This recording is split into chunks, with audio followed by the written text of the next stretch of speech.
नमस्कार, कुरुक्षेत्र भूमि न्यूज में आपका स्वागत है। मैं राजेश सवाल। आज हम आपको लेकर पहुंचे हैं जिला करनाल के हल्का असंध के गांव पक्का खेड़ा में, और आज हमारे साथ खास मुलाकात में मौजूद हैं भावी सरपंच पद के उम्मीदवार दिलबाग जी। इनसे हम जानकारी लेंगे कि इनका जो राजनीतिक उद्देश्य है वो क्या है, और आज से पहले इनकी जो कार्यशैली है वो क्या है। सर नमस्कार। नमस्कार, मैं दिलबाग सिंह पक्का खेड़ा और मैं सरपंच के लिए अपनी तैयारी कर रहा हूँ, और गांव के विकास के लिए ही चुनाव लड़ा जाएगा, और विकास से ऊपर भी कोई चीज़ नहीं है। तो हमारा एजेंडा यही रहेगा भाई, गांव में हमारा गांव है ना, जो विकास के माहौल में बहुत बिछड़ा हुआ है, और जो अब पिछली बार सरपंच बना हुआ है उसने गांव में कोई भी विकास नहीं किया, जिसकी वजह से हमारा गांव बहुत बिछड़ चुका है। जो इस समय जो मौजूदा सरपंच हैं वो कौन है जिन्होंने विकास नहीं किया? वो प्रवीण है, श्री प्रवीण जी सरपंच है हमारे गांव के। लेकिन वो तो लड़का है 20 या 21 साल का, लेकिन उसके पिताजी है, उन्होंने सारा काम का माहौल बिगाड़ दिया गांव में, क्योंकि उसकी वजह से कोई भी गांव में विकास नहीं हुआ। जो हमारे हल्के के बहुत ही बढ़िया MLA सरदार बख्शीश सिंह बने हुए थे, उन्होंने उनके साथ भी सही बर्ताव नहीं किया, जिसकी वजह से हमारे गांव में विकास नहीं हुआ। और सभी गांव वाले चाहते थे भी गांव का विकास हो, लेकिन 5 साल में उसने MLA के साथ जो बात बिगाड़ी है उसका हर्जाना गांव ने भुगतना पड़ा।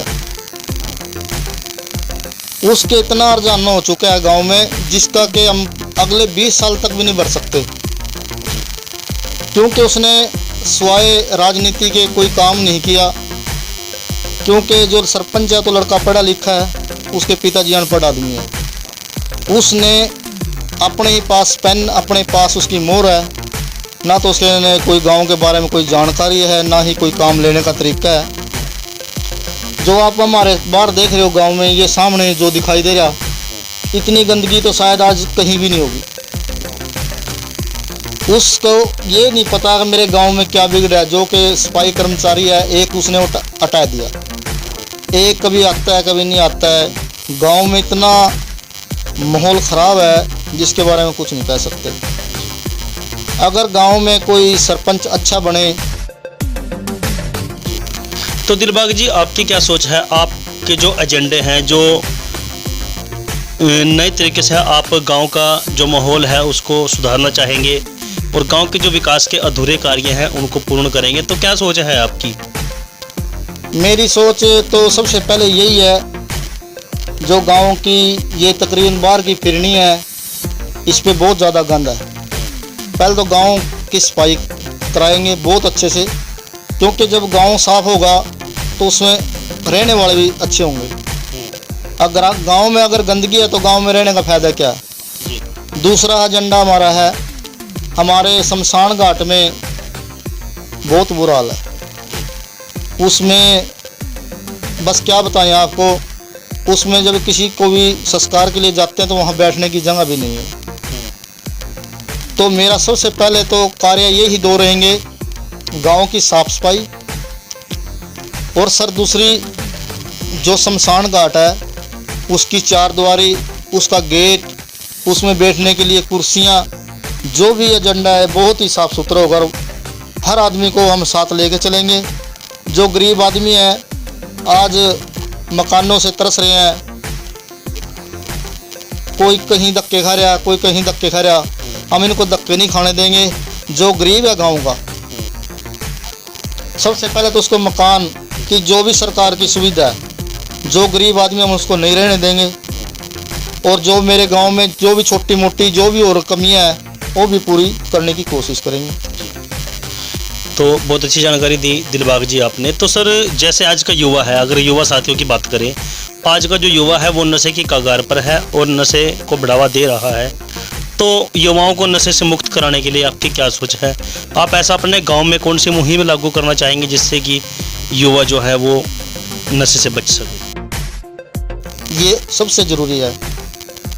आज का युवा नशे में डूब चुका है, जिसकी सफाई बहुत ज़रूरी है। और सबसे पहले तो हम कोई विवाद नहीं करेंगे गांव में। जितनी जाति हैं, सभी जाति ये धर्म के जितने भी भाई हैं, बड़े बुजुर्ग, माता बहन, सभी को साथ गांव में लॉसमेंट करा के इकट्ठा करेंगे। उसके बाद गांव में कमेटी बनाएंगे। कमेटी बनाने के बाद नशा तो बिल्कुल जड़ से ही खो देंगे, क्योंकि नशा एक ऐसी बीमारी है जिस घर में भी लग जाती है ना, उसका घर ख़त्म हो जाता है। और आज मेरे गांव में नशा इतना ज़्यादा है कि जिसकी वजह से गांव में बहुत ही ज़्यादा बुरा हाल है। नशे का तो एक ऐसा बीमारी है जिसका कोई इलाज नहीं है, लेकिन हमारी मंशा है। हमने पीछे भी एक कमेटी गठित की है, लड़कियों ने कमेटी में पूरा जोर लगाया, लेकिन सरपंच ने साथ ना देने के कारण हमारा गांव बहुत पीछे चला गया। तो दिलबाग जी, जैसे कि आज का दौर है कि लड़कियां हर क्षेत्र में आगे हैं, महिलाएं हर क्षेत्र में आगे हैं। महिलाओं को और बेटियों को बहुत ही महत्व हमारे देश की जो सरकार है वो, और हर डिपार्टमेंट बेटियों को महत्व देता है। तो सर, जैसे कि सरकार का भी नारा है बेटी बचाओ बेटी पढ़ाओ, लेकिन शायद आज कहीं ना कहीं वो नारा फ्लॉप होता नज़र आ रहा है, क्योंकि आज आप देख रहे हैं कि बेटियों पर कितने अत्याचार हो रहे हैं घरों में। अपने घरों में भी बेटियां सुरक्षित नहीं हैं। तो क्या कहना चाहोगे आप इस नारे को और इस मुहिम को, क्या कहेंगे आप, और आप किस प्रकार की सोच रखते हैं बेटियों के प्रति? ये इसके बारे में तो मैं यही कहना चाहूँगा, ये नारा तो बहुत अच्छा है, लेकिन सरकार इसकी तरफ कोई ध्यान नहीं दे रही। सरकार आज एक ऐसे मुख्यमंत्री की जरूरत थी हमारे हरियाणा में जो एक इस नारे को आगे बढ़ा सकता था, लेकिन मुख्यमंत्री जी को तो यही नहीं पता लड़की पढ़ाओ और लड़की पढ़ाओ के बारे में कोई जानकारी ही नहीं है। जब तक ऊपर का लेवल सही नहीं होगा, नीचे का लेवल कैसे ठीक हो सकता है? क्योंकि हमारे आदरणीय मुख्यमंत्री जी को तो यही नहीं पता भाई शराब घोटाला कहाँ कैसे चल रहा है, और इतनी बड़ी बड़ी बातें हैं। कोई पार्टी के आदमी में से कुछ कर रहे हैं, कुछ में से कुछ कर रहे हैं। आज ये कांड हाथरस का देख लो कितना बड़ा है। लेकिन जैसे कि आज का माहौल है, आज आप देख रहे हैं कि बेटी जो बहन मनीषा है उनके साथ कितनी दरिंदगी हुई है, जाती हुई है, और इससे पहले निर्भया कांड हुआ था, वो भी ऐसे ही हुआ। तो सर क्या कहना चाहिए? सर, हम जितनी भी बेटियां इस देश की, हम सभी बेटियों के साथ हैं, और ये जो इतना बड़ा हादसा है ना, बहुत ही निंदनीय है। इसके बारे में मैं यही कहूँगा, जितने भी जहाँ तक भी मेरी आवाज़ पहुँचे सभी जुड़े और उस बेटी को न्याय मिले, ताकि बेटी आगे बढ़े। जब तक दोषी को पूरी पक्की सज़ा नहीं मिलेगी, ये बेटी आगे नहीं बढ़ सकती, क्योंकि बेटियों में एक डर का माहौल है। और माहौल इतना है कि आज बेटी किसी की भी वोट उस आदमी को करो जो इसमें आवाज़ उठाने के लायक हो, और जो काम का एजेंडा है और जो मैंने पीछे काम किए हैं, मेरा काम सभी गाँव वासियों ने देखा है। अगर मैंने काम किया तो मैंने वोट मांगने की जरूरत भी नहीं है, मेरे काम के आधार से ही वोट मिलते हैं। धन्यवाद जी। देखिए, आज की खास मुलाकात में हमारे साथ थे दिलबाग जी, जो कि पक्का खेड़ा से ग्राम पंचायत पक्का खेड़ा से भावी सरपंच पद के उम्मीदवार हैं। तो धन्यवाद सर, बहुत अच्छी जानकारी आपने दी है, आपके बहुत अच्छे विचार हैं।